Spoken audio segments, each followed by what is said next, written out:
Welcome to She Considers a Field podcast with coach, encourager, and fellow entrepreneur and homeschooling mama of four, Anna McLaughlin. As a homeschooling entrepreneur, you are uniquely positioned to impact the kingdom of God both deep through your investment in your children and wide through your business. And yet guilt, frustration, and overwhelm can hold you back from all that God has for you.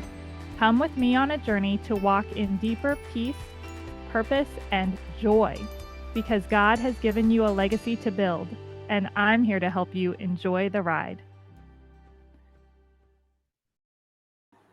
Welcome to the latest episode of She Considers a Field podcast. I'm gonna own the energy here. I'm fangirling really hard right now. I am going to introduce to you Durenda Wilson, who has been a blessing in my life through her books for many, many years now.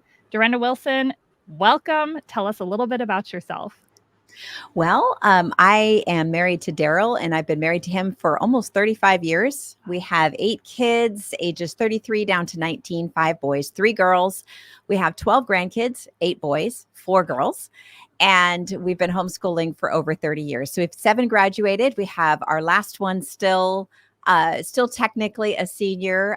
He is on the spectrum. And so we get to do homeschooling just a little bit longer than we planned. And that is the beauty of homeschooling, is we can do that. So yes, so that's who I am. And this is my life. I feel honored to be here, honored to be able to speak encouragement to moms, because I am that mom. I was that mom. A lot of people, when when you're on podcasts and you speak and things like that, they think you've been doing this forever. I have not. Mm-hmm. I was at home with my hand to the plow for 25 years or more before I ever started any of this. And so that probably maybe makes me a little bit different than most homeschooling speakers, authors, that kind of thing, because I felt very compelled to be very committed to what was in front of me first, and actually didn't ever see myself doing anything like this. So it's been fun and exciting and kind of a surprise for me. I know, surprise. God has a way of doing that. The more focused and committed we are to the work before us, one of the things that we talk about in this community is deep and wide, that we tend to think, oh, I'm not being faithful because I'm not making this huge impact. And that the huge impact actually during these little years and these years when we're raising our kids is often the deep impact. Yes, absolutely. Into our children and into the generations. Yeah, and it's beyond our sight. That's the thing we don't always understand. Yeah. Yes. Oh, that's so good. Okay, so take me back, because you've committed to this journey for decades now, homeschooling your children. How did it begin? I know you mentioned you actually went through the public school system yourself. So what put this little bug in your ear and in Daryl's ear to go, maybe we're going to do something a little different with our family? Well, I met a homeschooling family when I was about 18 years old, and I loved them. I had never heard of homeschooling before. I loved the kids. They were so, oh my gosh, they were shockingly social, very social. I wasn't expecting anything different, but I was amazed at how outgoing they were by comparison to most young people I knew and, children that I knew. They were funny, they were confident, and I just thought, wow, this is amazing. And I also happened to, I don't know if it was before or after, pick up a book. I picked up a book at a yard sale called Better Late Than Early.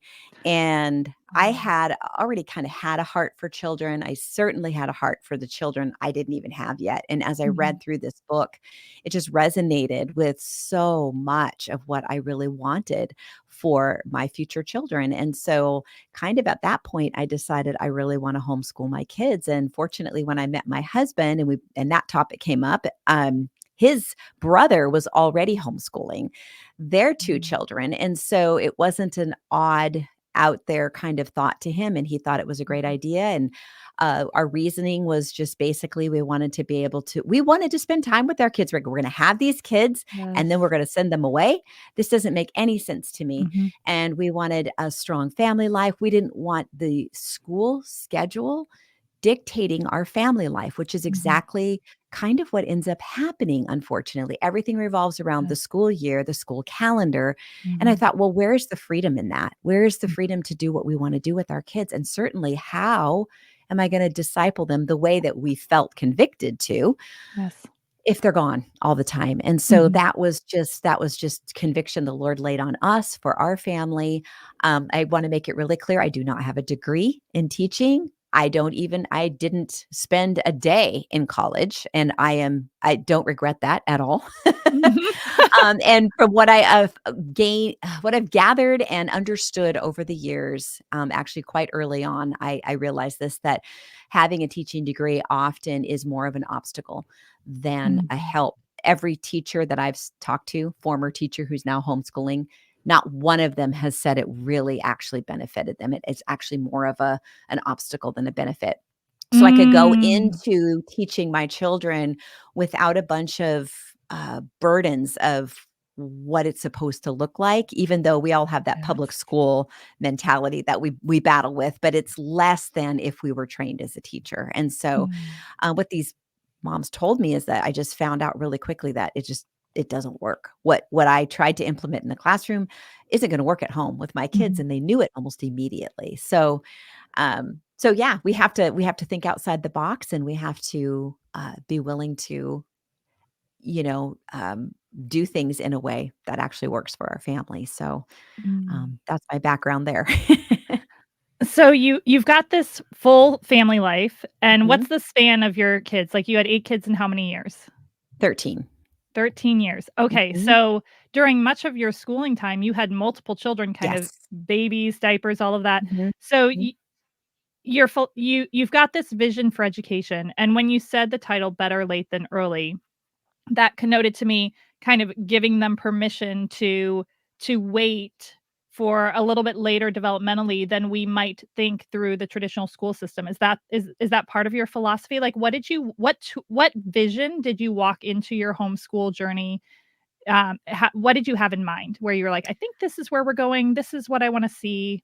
Yes. Well, the book that I mentioned, Better Late Than Early, you're right. It connotes that idea that we're not gonna rush our kids into schoolwork, that we're Mhm. going to, just because they turn 5 doesn't mean they're ready to read. And this is an assumption that's made because the public school system, the traditional school system, basically that's the message we've gotten. Well, if Mm. by the time they're 5, they either should be reading. They've really amped that. They've really pulled that age back, even Mhm. further now, where there's higher and higher and higher expectations in kindergarten, where kindergarten used to be, playing in the dirt, learning Yes. to get along, Yes. making some arts and crafts, baking some things. That's what was happening in a kindergarten classroom. And now it's Mm. become completely academic, all about academics, all about performance, nothing about purpose. And you think Yes. about our children, Ooh. and, God has created them very uniquely. And I think that as we go through our homeschooling journey, we need to go through it with purpose in mind as opposed to performance. And so we need to make that our goal. And so when I thought about, at this point in the game, even before I had children, I had worked with children a lot. I'd taken some child development classes. I knew that kids at 5 years old, some are ready to sit down and do a little bit, but a lot of them are not, and especially not boys. And I thought, you know what?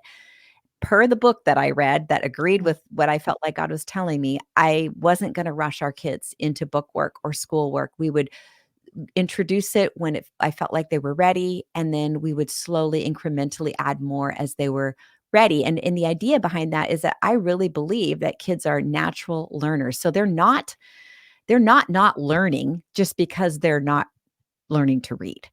Um, all of life is learning, and especially at Yes. that age, they learn so much more readily with all their senses. And so when we're baking together and we're running errands together and they're playing and making blanket forts and things like that, they're helping me fix lunch and clean up from lunch and helping with dishes and things like that. They're learning so much that we just Mm. often don't give enough credit to this real life learning. But they're natural learners, and I just felt like, okay, kids love to learn. They come to us wanting to learn. My job is just not to burn them out. That was kind of my Yes. overarching philosophy. So whatever it took to keep an environment that was favorable for each of those children to learn the way that God has created them to learn. Because when given the right environment, kids are amazing self-teachers. And so there's a whole lot we don't have to do. We don't have to cram down their throats, that Mhm. they will learn all in good time, but often at their own pace and in their own time. It doesn't mean we never do any structure. It doesn't mean we're not No. reading to them and encouraging them to look at books and things like that, but we're not, it's fun. We're what we're doing is we're establishing their relationship with learning. So we're telling them whether learning is fun or not by how we approach learning. So if we're Mhm. approaching it with dread and fear and guilt and all and heaviness, they're going to equate those negative emotions with learning. But if they equate learning with they don't even know they're learning and gosh, learning is fun. Yeah, let's do this. That's what we want to see. We want to see them initiating things. We want to encourage them to be pursuing the things that they find interesting at that particular moment on any given day, Yes. especially in those early years. So, one thing I've heard you say several times, just kind of as you're answering various questions, was you spoke about the Lord's leading. This is where I Mm, felt the Lord leading. This is where I felt the Lord leading. So, talk to the mama that's like, I don't know what to do. I don't know how to craft this from that mhm, place of Holy Spirit, God led intuition is what I kind of hear you describing, that there's this God leading piece. right. How did you cultivate that during those busy years? Mhm. Well, I think that there were some things that were intuitive, but there were also I just tried to do what I knew to do first. Mhm. And Yeah. then as I ran into challenges and doubts and things like that, I asked the Lord, like, how do I do this? What do I do in this particular situation? How do I approach this? He was so faithful to give me answers over and over and over again. And I think one thing that we really tend to not think about as we're deciding to homeschool our kids or we're already homeschooling is we forget how much we love our kids. And in terms of think about the love you have for your children and how much you care about their future, and how much more invested you are than anyone. You're going to be the best person to facilitate their education. And notice I use the word facilitate. We don't have to teach them everything. There are a lot of things, like I said, that they learn on their own, given the time and space to do that. As they get older, and a lot of times they pass us up. Or, Yes. for instance, I stink at math. So that's not something I'm ever going to pretend that I'm good at, right? I'm not interested in relearning algebra. So we're going to figure out another way for them to learn it. Maybe they're going to take a Mhm. class. Maybe they're going to use a textbook. Maybe they're going to use DVDs. Maybe they're going to do an online class.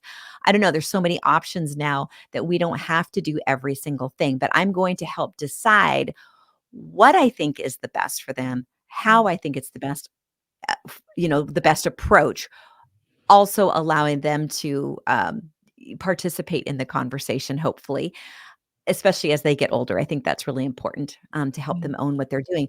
But in terms of facilitating our kids' education, we're basically just deciding, yes, I think this is good for them. I think this is good for them. I think this is not good for them.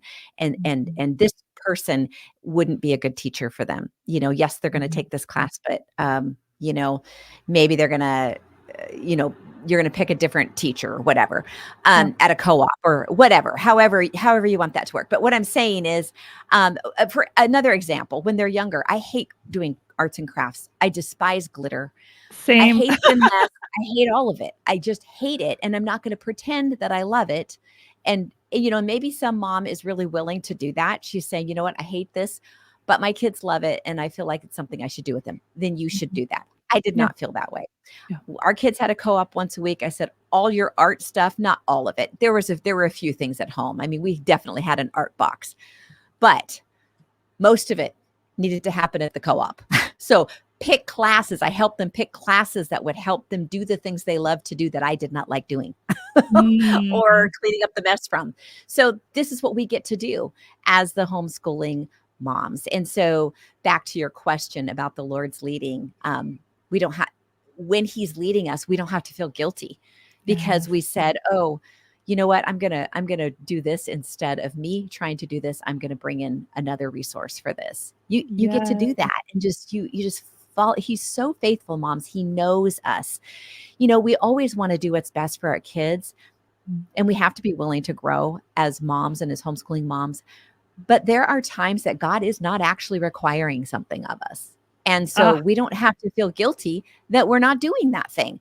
For another example, we love music. We love different kinds of music, different genres of music. My kids picked up instruments and learned to play themselves. A couple of them took some lessons at a co-op. Only once did we ever pay for private lessons, and that's because our son took guitar class at the co-op, which was sort of a filter to see if he wanted to keep doing it, and he did. So we started bringing him to guitar lessons. He was the only one. But I know a lot of families who feel the stress that every kid has to play an instrument. And I think playing instruments is really helpful, wonderful, definitely can be part of your homeschooling. It just wasn't part of ours. It was one thing I just never made it to. And our kids are fine. I love that. And most of them, at least a handful of them, all play instruments, and they do it as a hobby because they did it because they enjoyed doing it, not because I forced them to take lessons. So, wow. Not that you can't do that as a parent either, because you can say, you know what, this is really good for your brain. I want you to take at least one semester of piano lessons. And then if you don't like it, that's fine. We can do something like that too. But freedom, I guess, is what I'm saying. Yes, that's what I keep hearing. And I think that's why so often I will hear people say, well, I could never do what you do. I could never homeschool. Right. And what I hear you saying is we oftentimes are not giving ourselves permission. And one of the things that you talk about in your books is you talk about homeschooling from a position of strength, right? Which is like from your own identity. You've spoken about it a little bit in your answer, but dig into that a little more. What does that actually look like? Homeschooling from a position of strength? Well, I would say it's, first of all, moving forward with confidence that God has called you and that he will, in fact, equip you. Okay. If you have a third grader, he's not equipping you to teach, to do high school yet. So don't freak out. Don't be in third grade and be preoccupied with your third grader about high school. Be present, be engaged, show up every day. I think that's, I just feel like the best homeschool moms just show up every day, ready for whatever God has for them that day. I tried to look at my kids as though God was at work in each and every one of them, every minute of every day, that he was always working. And my job was to pray for the eyes to see where he was working and join him in whatever he was already doing. So I'm not having to initiate everything. I'm not having to shape and form my children. God shapes and forms them. I just cooperate with what he's doing. So we want to move forward with confidence that God has called us and that he will equip you. In James, it says, to ask if you lack wisdom, which I did a lot and I still do. And I lean hard into that almost daily to this day. If any of you lacks wisdom, let him ask of God, who gives generously to all without finding fault. That's a really important piece right there. Without finding fault means he's not saying, well, you didn't do this right, or you're not a perfect homeschooling mom, so therefore I'm not going to give you wisdom. That's not how he rolls. That is not how he operates. He says if we ask for it, he'll give it to us. He'll give it generously, but we have to believe and not doubt, because he who doubts is like a wave of the sea, blown and tossed by the wind. That man should not think he'll receive anything from the Lord. He's double-minded in everything he does. And this is true. A lot of times we'll get something from the Lord and then we get confused and doubtful because we saw something on social media or we heard some other perspective on it. And then all of a sudden we forget what God already told us to do. My brother said this to me once, and it was just I never forgot it. He said to me, Durenda, I was thinking, Lord, what do you have next? Lord, what do you have next? Lord, what do you want for me next? Please just show me what you want me to do next. And he said he heard God so clearly just whisper to him, what's the last thing I told you to do? Just keep doing that. And when I tell you to do something else, it'll be very clear. Because we get bored. We become discontent with what God has already told us to do. And so we want to find, because we live in a very discontent, consumer-based society, everything's just instant gratification. we have to acknowledge that that's the culture we live in and that it has influenced us to a certain Yes. degree and Mhm. informed us. And so we need to make sure that we're aware of that. And so we understand, what is the last thing you told us to, that was really clear, God, that you told me to do. I'm going to keep doing that until you tell me to do something different. And so when I talk about homeschooling from a place of strength, it also is important to remember that we never make good decisions from a place of fear. So that's really important. If you're in a fearful state or a guilt-ridden state, which is also a fearful state, Yes. don't make a decision. Certainly don't make any big decisions during that time. You need to take some time. You need to hit the pause button and wait on the Lord. And that's not something we're real good at, but boy, we can get good at it. I got good at it. I've still practiced this regularly, waiting on the Lord. He has his own timing and his own processes. And we can rebel against those. We can sort of just resign ourselves to them, or we can engage completely with it. But what I want to say also, this is super important, is focus less on your shortcomings and more on what you bring to the table. Yes. Because I remember there was a time at which the Lord, I was thinking about my gifts. I didn't think about that very often, but I happened to be thinking about, well, what are my gifts? I think I have the gift of encouragement. I can encourage really well with words, because I would do this with my friends all the time. Yes. And then there's just this conviction came over me of, Durenda, are you using those gifts within your own family like you do with your friends? No. I was like, ooh, I'm not. And so every mom brings strengths to the table. And probably by this point in your life, you kind of already know what they are. There will be new ones that you don't realize you had, because when God calls us to new things, we often discover things about how he's put us together that we didn't know before, that we had this specific strength. But you do know what your giftings are. So walk in them fully, completely, with your own husband and your own children. And don't worry as much about the shortcomings. God can handle those. He can cover those. He fills in the cracks. You talk about how you mentioned earlier how people say, I could never do what you do. What's my response to that?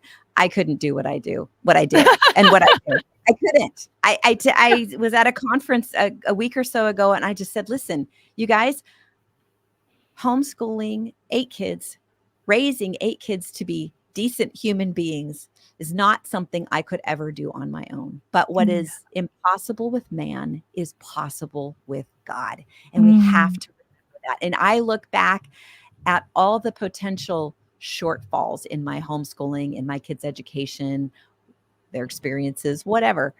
God just it's like this, I don't know how to describe it, like just oozes in and fills all those cracks.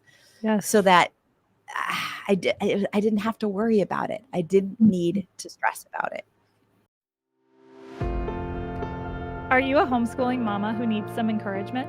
If so, come and get your cup filled at the Young and Brave Home Education Conference in Galax, Virginia on Saturday, September 14th. I'll be there leading breakout sessions on visioning for your homeschool journey, and I'm sure this doesn't surprise you, how to balance homeschooling and entrepreneurship.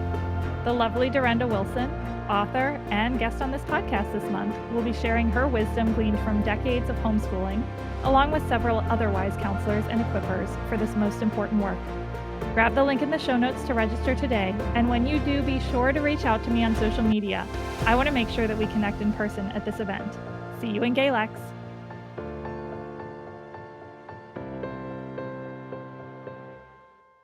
Oh, I just want to sit with that. I think about the description of the Holy Spirit as being like oil. And when you talked about he just oozes into all the spaces. And I think about that often in my own homeschool journey when I am in a moment of uncertainty or stress. And I've started taking a practice of asking myself, what if this doesn't matter in 5 years? What if the Holy Spirit covers it and it's all okay? So here I am, for years I was absolutely beside myself trying to teach my daughter math, my oldest, because every time we opened the math book, she would start to cry. And then I'd get stressed that she's crying, and then I'd get mad because in that moment, I'm not just thinking about she's upset about math, I'm thinking, and she'll never get a job, and she'll end up Right. like, just what she can't even be a cashier because she can't do math. What are we gonna do? And so there's so much fear. So what because and I think this is one of the most beautiful but challenging things about homeschool is in those moments of struggle where our kids are in the middle. They're Mhm. trying to learn or they're not sure they can or they're starting to doubt themselves. So often I think as mothers we project ourselves and our own shortcomings onto that moment and then Yes. we're in guilt and insecurity and I wonder if that's part of why we end up with the tennis lessons and the music lessons and we're trying to Yeah, pack those absolutely. shortcomings. Mhm. So what was your practice in those moments where it all started to feel bigger than you? What was the work?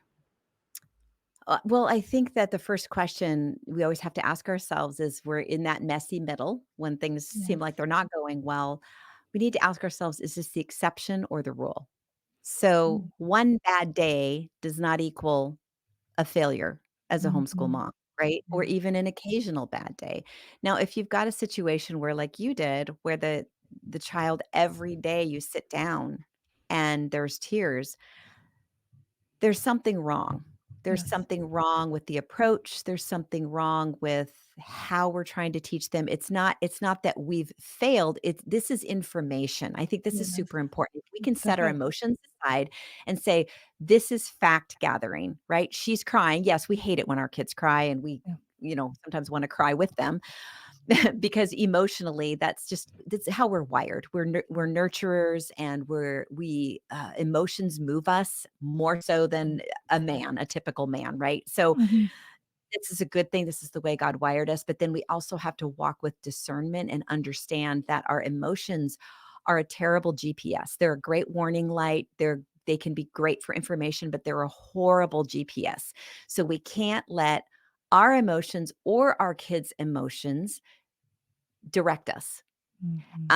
They can inform us, but not make decisions for us. So we're gonna take a step back, we're gonna hit the pause button, and we're gonna hit that pause button for as long as we need to get some clarity, whether that's a morning, a day, a week. We have to tell ourselves, "I'm willing to take however long it takes to get the Mm. wisdom." When I know that I've heard from the Lord, when I know that the next thing to do, then I'll move forward, but not Mm. until then. And that can be a real test of our patience because, again, fear and worry can come in. But again, what are we doing there? We're practicing self discipline. We're saying, I'm not going to give in to fear and worry, and I'm going to wait for the Lord to give me clarity on this. And so, the other thing that I love to do with my kids when we were in these types of situations would be to sit down with them when they're not crying, they're not Yeah. upset, they feel very relaxed. Maybe I'm going to make a cup of hot cocoa or tea or whatever their favorite hot drink is, or if it's hot, lemonade, whatever. And I'm going to sit down with them alone Mhm. someplace and we're just going to talk. Like, buddy, listen, I noticed that math is really wrecking you in the morning. When we do go to open the book and you're just upset, Mhm. and I really wanna understand why, and I wanna get to the bottom of it. Like, I'm on your team. Yeah. This is what you wanna communicate to them. I'm on your team, and we can do this together, but I Yeah. need your help. I need you to tell me, what is it that frustrates you about the way we're learning math? Mm. Also, is there anything you like about it? Because there could be some good things, but they're being Mm. overshadowed by the negative things. So we Yeah. could possibly be able to take the curriculum we're using and tweak it so that it works for our child. So before we just toss it out and start over, let's see if maybe we can make it work. So we're going to problem solve together. And this is such a great life skill for our kids. One, they're having to think through their emotions. Why do I feel this way? Discern uh, what it is they don't like or do like about the math. Mm. Maybe make a contribution as to what could make it better. So this is all like problem solving, critical thinking. It's also communication. Someone Yes. is listening to them and valuing what they have to say and saying, "Look, I want to work with you." So there's Mhm. teamwork going on. Someone's listening and values what I have to say. Um, you know, and it makes them want to participate. And then finally, it helps them own what they're doing. All of a sudden now math isn't the enemy. Math is something to be figured out, a problem to be solved. And our kids need to learn to be not afraid of problems and not afraid of failure. And so we can tell them, okay, we're going to so you come up with a plan and you try that approach and make sure that they know if this doesn't work, we'll figure something else out. So don't feel a bunch of pressure and stress that this has to work. Just try it. It's an experiment. We're going to experiment and see if this works.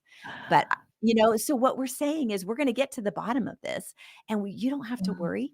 And I'm here with you, and I'm supporting you, and so we're teaching them. Do you see all the facets of life Yes. skills that we just taught them for something that appears to be just a problem only and an obstacle just to get Mm. over? Yes. Instead, it's an opportunity. Look at all these things how can we use this to grow our child, not just mathematically, but emotionally. So, they're going to we want them to have that. What do they call that? It's resilience, it's Yes, emotional resilience. Yes. intelligence, Yes. emotional intelligence, being able to decipher what they feel inside and be able to express Mhm. it in words.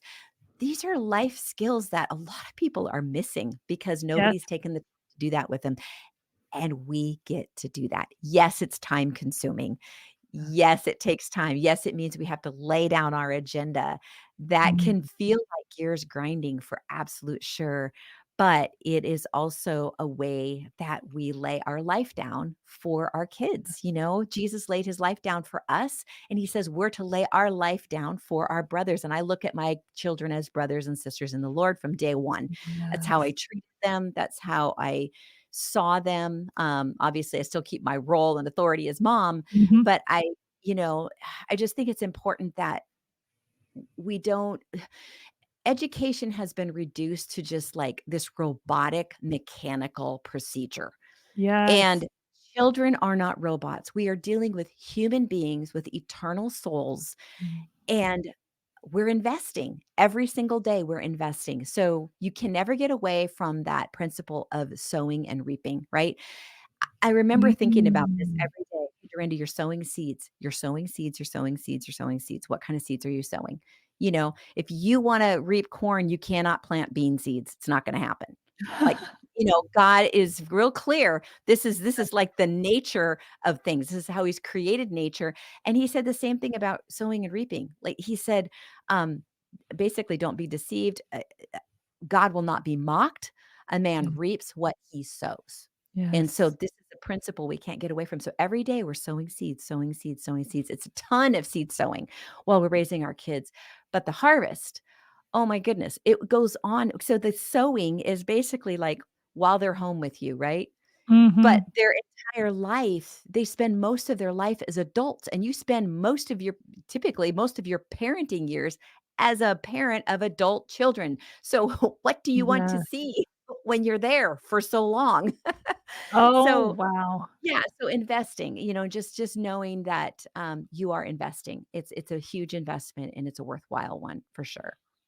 Okay, so outline this for me, for my listeners who are kind of in the elementary school, the middle school years, kind of like they don't yet see the not I'm not gonna say like they don't yet see somebody that's like almost autonomous, right? And so it's Right. that kind of that earlier stage.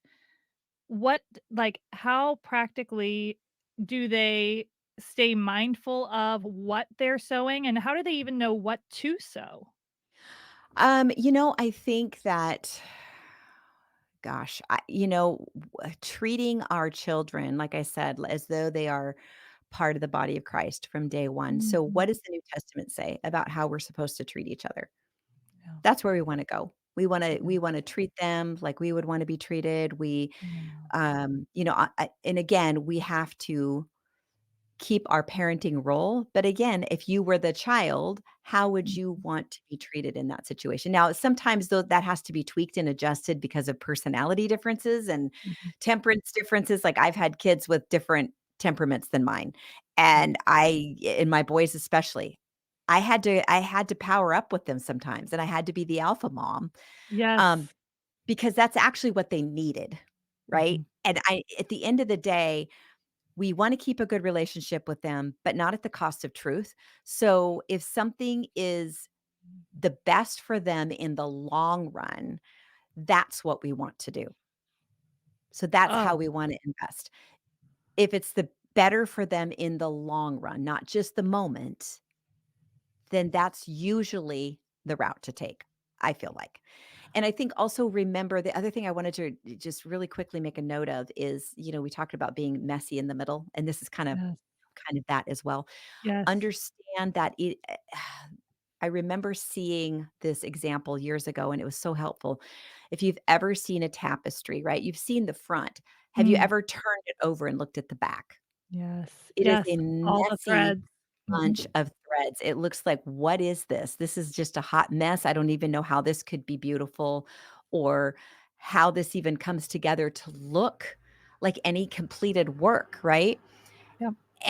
But you flip it over and you can see it, right? Well, right now when we're messy in the middle, all we see are the threads. Yes. Every now and then God gives us a really quick glimpse maybe of the finished product to keep us Yes. going and to give us Yes. encouragement. And at the end of the day, moms, this is a faith walk. You cannot Mhm. get away from that. We always want to reassure ourselves that we're doing enough, that we're adequate, that we're all these things. And at the end of the day, those questions can never be answered. And so they're kind of like they can't be answered apart from the Lord and his Mhm. peace, right? Yes. So God can give us a sense of peace in the moment that this is in fact enough. Okay, he can do Yes. that and he will do that. But we Yes. have to ask him for that. Yes. And know that at the end of the day in our own finite minds, we don't get to know right now. We just don't. Mm. We have to trust in the Lord with all of our hearts, lean not on our own understanding. In Yes. all of our ways acknowledge him and he will direct our paths. And then he goes on to say, don't be wise in your own eyes. Fear the Lord, which is basically, again, bringing everything to him and acknowledging him that he is God and we are not. Fear the Yes. Lord, shun evil. This will be health to your body and nourishment to your bones. And when I hear shun evil, I think that means I'm not going to idolize something that isn't God, whether Mhm. that's, my pride or how I look to other people, how my children look to other people, making Yes. other people happy. That's not my job. My job is to walk in obedience to the Lord. The other part of shunning evil is to deal with sin in our home. Mhm. And so when we see sin is happening, we need to address it because the enemy is really good at getting into the four walls of our homes and creating Mhm. division and all of that. And so we are the gatekeepers as the parents. We're the gatekeepers of our homes and we are the ones that are responsible to make sure that we are addressing sin properly in our homes. Mm. What I love that you're talking about is it's this sojourning together. The first thing you talked about was we wanted time with our people. We wanted time with these co-image bearers that we're first raising and then living in a fellowship with as Right. adults.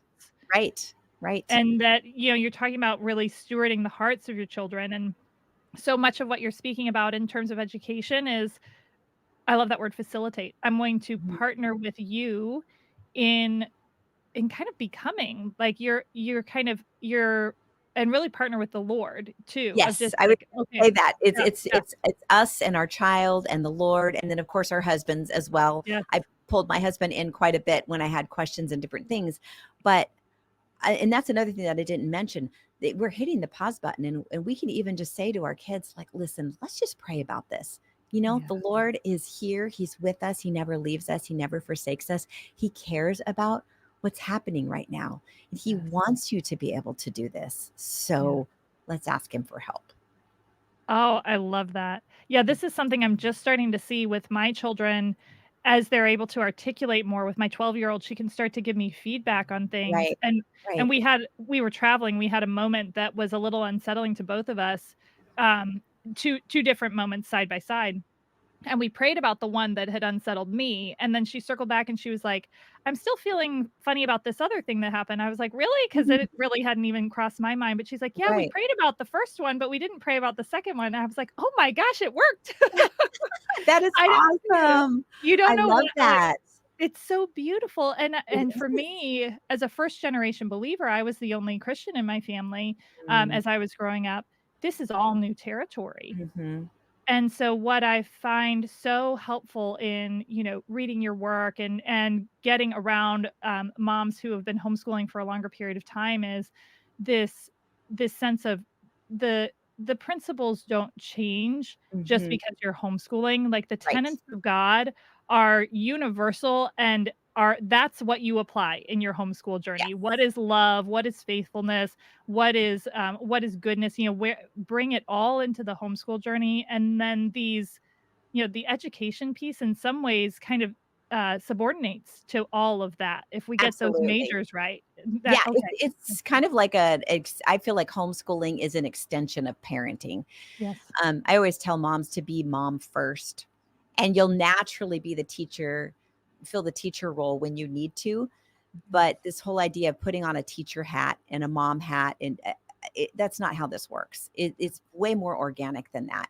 And I think people just need to understand that, it is an organic process, not a mechanical one. And I think that's something that it takes a while to change, sometimes to change our thinking about that. I love that. So I'd love to pull on one more thread that's a Mhm. little bit of a detour. Talk to me, 35 years married. Talk to me about how you kept your marriage strong, how you stewarded Mm. your relationship with each other during those full years when there's never a quiet moment in the house, I'm Right, sure. right. And my husband and I, neither of us had parents who were interested or around Mhm.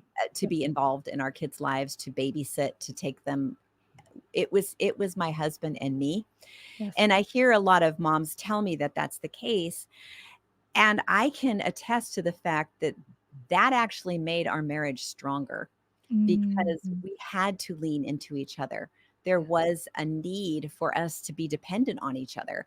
And so, one of the things that we always tried to do, we always tried to have some sort of date night. And I know that can sometimes feel like a lot of pressure for someone with a bunch of littles. And I get it. Like, I was there. We couldn't afford to pay a we couldn't afford to pay a babysitter and go out to eat. So it was, we could pay a babysitter and get coffee. That's what we Yeah. could do. Mhm. Um, and then and our babysitter, like, was ridiculous what she let us pay her for watching all the kids. And so that was a blessing from the Lord. We know that was God's provision because he knew where we were.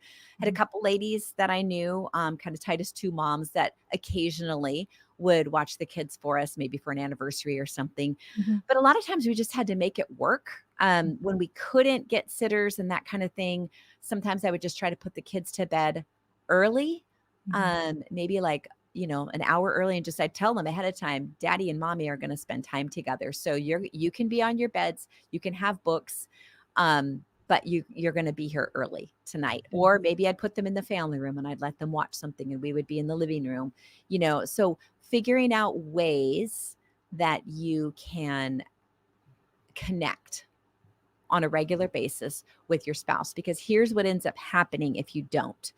You end up living parallel lives. Your relationship becomes transactional instead of covenantal, Oh, and or yes. transactional instead of relational. So Yes.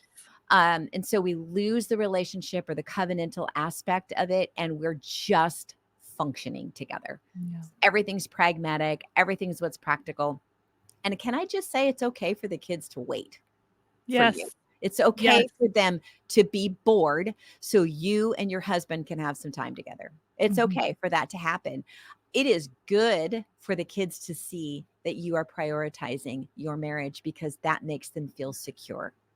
Yes. Other suggestions that I would make is, don't argue in front of the kids. Mhm. If your spouse has made a disciplinary decision that you disagree with, you go in another room and you talk it Mhm. out. You have to be a united front with the Yes. children. We always said there will be mutiny if we are not on the same page. They will eat us So alive. true. We are severely outnumbered here. So it was kind of not in a negative way, but it was us against them sort Yes. of thing, just Yes. managing the chaos and having a sense of peace in our house. And can I just say, there can be noise and there can be things going on and still be a spirit of peace in your home. We used Mm. to have people come over and they would be like, "Your house? You have so many kids and your house is so peaceful." And it wasn't always necessarily because it was so quiet. I Yes. know it was because the Holy Spirit was there, and we it was a goal of ours to keep a spirit of peace in our home. Not peace at all costs, because that's not true peace. Right. Right. There are times there things need to be dealt with, things need to be addressed, conflict needs to be resolved, apologies need to happen, repentance needs to happen. But Yes. that's how you keep that spirit of peace in your home. And so, just prioritizing that marriage, know that at the end of the day, when all the kids are gone, you want to look at each other and know each other still and like each Yes. other, you know? Yes. And I think regularly remembering back to when you were dating, when you were falling in love, when you were realizing this was the person for you and what was it you loved about that person. Just Yes. remind yourself regularly of that, and verbalize it, and then also just Mm. acknowledging when the other person has done something that's been a blessing to you. We can again be so practical that we forget to say thank you so much for picking up, Mhm. cream at the store. I really appreciate it. Just things like that. And or thank you for Yes. being so willing to do that. Loved the way you responded to me or whatever, or I love what the way that you handled that with one of our kids. That was really cool. I like the way you did Mm. that and here's why. Those little things throughout the marriage are what keep the marriage together. My husband and I, when he mostly worked at home, which has its own challenges. I know, we have the same some days. Yes. So, but there were times that he was at work where he would work a couple days a week somewhere else. And texting was a great thing to just send him a text and just tell him how much you love him and what you appreciate about him. If you can do that on the daily, I just all those little things are just the cords that keep your marriage Mm. strong. We always think it's the big things, it's the getaways, it's the Yes. vacations, it's the no, it's not. It's not. It's being able to look at your spouse as you're running around the house with buckets and Lysol and rags. I don't use Lysol anymore, by the way. But when we did, like, okay, just a cleaner, a vomit cleaner, because 5 kids are Yes. puking. Okay. And you're looking at each other and you're laughing and you're going, look at us. My husband and I would look at each other and go, did you ever picture this when you were 15 years old? Nope. Did not see this coming. And just but laughing about it, not because you hate it, but because it's really funny and and you're in it together. And there's Yes. something about overcoming obstacles together that bonds you. And this is why I believe homeschooling our kids actually made our marriage stronger, Mhm. because we had to overcome a unique set of obstacles Yeah. that come with homeschooling, and we did it. We overcame them and we did it together. And you look at that other person, and as we're getting older, I look at him and I just think, oh my goodness, I don't know. I, I have so much respect for him. I'm so bonded with him. Yes. And, you do start to think, someday one of us is going to go. Now he tells me we're going to both go at the same time. And I'm like, is there a plan that I need to, that I haven't been I know. informed of? But anyway, but you think about that because I do have some friends who have lost their spouses already in their Yes. 50s and 60s. And so you think about that, you think about the history we have together. And Yes. it's like I look at him and I'm just like, man, old love is so much better than young love. I can't even Yes. tell you. It's so much better. It's worth overcoming whatever obstacles you have to overcome to grow old together. Yes. And I know that's not always possible. And I completely understand there are situations that's just not going to happen. And Yes. I empathize with that and sympathize with that. But if you're in a situation right now where you're married and you're struggling, it's worth it. It's worth the battle. Mm. Fight for your marriage. Fight for it. And Yes. if you're not there, you probably will be someday. Yes. So, but do the maintenance. I'm saying do the maintenance. I think it's Yes. specifically homeschooling couples are kind of like a high maintenance or a what do you call high performance vehicle. You have to get Mhm. under the hood and look frequently, a lot more often, check the tires, check the oil, check everything because this thing, a lot's being required of this thing. And so my husband's referred to me as that in the past, but I think it's also true for homeschooling couples. And so do the maintenance, do what needs to be done to keep your marriage healthy and strong. Oh, that's so good. And the couple things I heard, first, I it resonates so much where my husband and I talk all the time because of homeschool, how to go, Mhm. what's working, what's not, Right, but right. that's not relationship. And so realizing, there was a season where there was so much dialogue, and so it felt like it was conversation, but it was not connection. And it took a little Right. while to go, "Oh, shoot. Okay, wait. No. I love you. Like, what do we Yeah, do now?" But what I love so much about what you said is we can kind of get in this place of, well, he's supposed to. He's supposed to right. help. He's supposed to do this. And what I love about what you illustrated is, sure, we can say that, like, okay, we made vows to each other. You're supposed to help out. You're supposed to get groceries. You're supposed to do this. You're supposed to do that. But if we keep that mentality, then we are in transactional. What have Mhm, you done for me mhm. lately? And Yes, to yes, to lay down our right to demand it and instead say thank you so much. What a exactly. gift. That's so good. Expectations they can kill a Yes, relationship really, really quickly. yes, And I think also our husbands aren't perfect and neither are we. And right. so I think sometimes there are things that we try to fix Mhm. that it's not our job to fix them. It's God's job to deal with our husbands on a lot of things, and Yes, it's certainly not our job to fix them.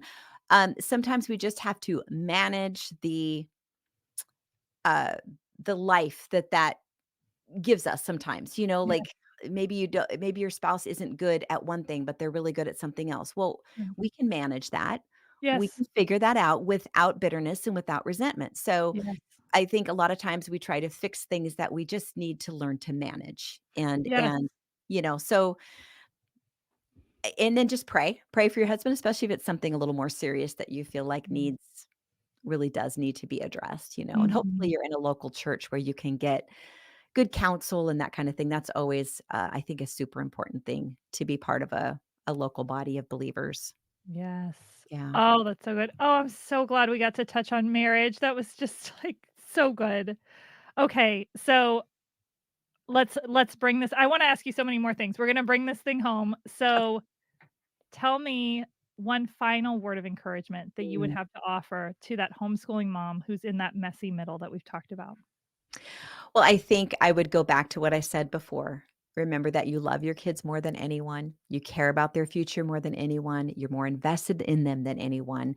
You are the best person to facilitate their education. And again, it's not all on you. You are partnering with the Lord. I like to say Jesus wants to disciple us while we disciple our children. So know that if you're walking humbly before the Lord and you're teachable, and you're just committing your way to the Lord, He's going to honor that.